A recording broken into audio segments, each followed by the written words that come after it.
What's up, guys? It's your boy Gingerbeard Sean here. I revisited a movie, Uncle Peckerhead. Let me tell you, when I say this movie, for me, hit every single note. This movie was so damn good. It's about a punk rock band. I believe their name was Duh. And the members in the band are Judy, Max, and Mel. Judy was really good. She was kind of a bitch towards the beginning of it, and you didn't really know how she was gonna play out. But it opens up with basically all their stuff getting repossessed. You know, they're down on their luck. They have no fucking money, and all they want to do is just be a notable band, a band that's remembered. And your boy Max is the funny fat guy in the movie, and let me tell you what, fucking love this guy. This guy needs to be in more movies. He doesn't even have a picture on IMDb, so I don't know really what else that he's done. His name was Jeff Riddle, and he was just so good.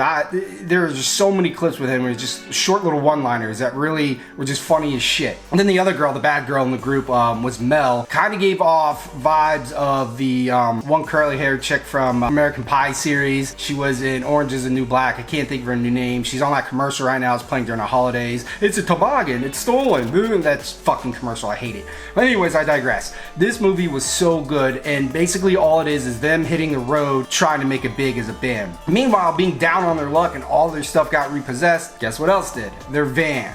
So they don't have a van, and they basically go out and start putting flyers on all these people's cars saying, hey, you know, can we borrow your van? You know, weird, dumb shit. But there was something about the 4 later on, once I talk about Uncle Peckerhead, who, by the fucking way, David Littleton as Uncle Peckerhead was so damn good. I don't know if he's been in a lot of other things. I haven't really seen him in anything else, but he nailed this character, and it was just so good. It was so believable. Again, I'm getting ahead of myself. So they start placing all these flyers on all these cars, and they put one on Uncle Peckerhead's van. Sure shit, as soon as they put it on, they get to the back end of the van saying, oh, this is never gonna work out. Out pops Uncle Peckerhead out of the back of the van. He is willing to take them on the road and kind of be their roadie, and you get the sense that there's something not right with him, because as he's talking to them, you can kind of see a cop car in the distance pass, and you can see he's a little uncomfortable, so clearly he's on the run. And he agrees, or they agree, to let him be the roadie as long as, you know, they can use his van. So they go to their first gig, and it was pretty funny. And I'm sure I myself am not in any sort of band. I couldn't imagine what it would be like being in an up-and-coming band, but essentially they go to their first gig and there is fucking nobody there. It's like an empty bar. The guy who set up the gig had promised them a full house and shit like that, and he's a real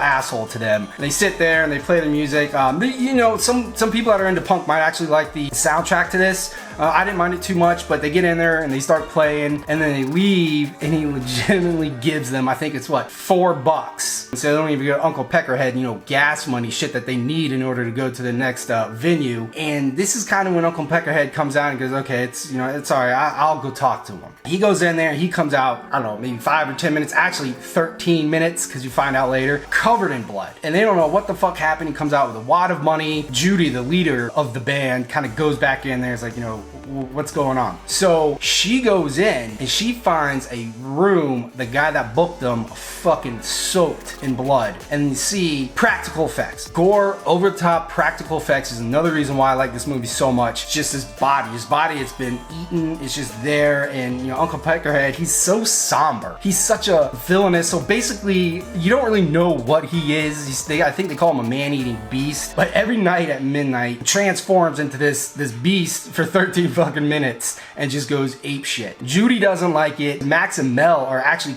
quite on board with it as long as they can get going and they get the money, but Judy just has her doubts about all of it. What do? They go on to the next venue. They got a water cache. They stop at a diner, and, you know, Uncle Peckerhead kind of tells them, you know, he has medication that he's able to take that keeps him under wraps, and it kind of prevents outbreaks, but you kind of find out later that is he or is he not taking it? Is it or is it not medicine?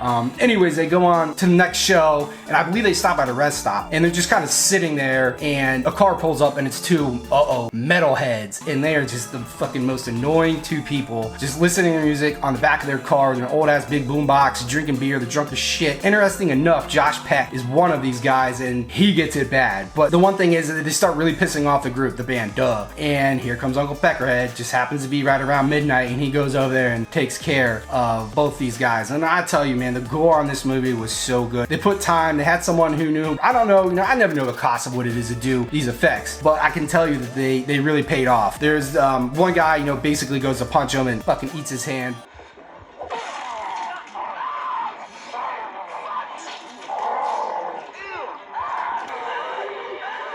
And then Josh Peck's character actually gets it really bad, just a straight up head rip, and it's just so good, so gory, so bloody. I don't want to give too much of it away. Basically, they just, you know, they go on to their next gig. Things are slowly getting better. Uncle Peckerhead is pushing merch. He's really becoming a part of the band. And the one thing that really was really good about this movie is they got along so well. The character development was good. It just felt wholesome with the way that this group of friends just connected. You know, they had their arguments. Judy slowly starts to come around to Uncle Peckerhead and really, you know, kind of likes his shenanigans. Along the way, they meet this other band. The biggest fucking douchebag is the lead singer of this band, and they just kind of start going at it on the road. You know, they always kind of cross paths. Middle towards the end, they realize that they end up staying at the same person's house during gigs, and that's when shit goes down. That's the part where the highest body count comes in, because it gets nuts. This other band, I can't even remember their name, are such dicks to Duh, and Uncle Peckerhead just snaps. And I'll play a short clip of that shit, because probably my funniest scene, kind of give you a little bit of context, when Max, because Max loves Uncle Peckerhead, when he was asking Uncle Peckerhead about, you know, what happens, does he remember any of it, what does human taste like, and Uncle Peckerhead mentions that there are bad organs or stale organs, and they don't sit right with his stomach. Well, that shit comes into play later, and it is fucking hilarious. Did I say shit?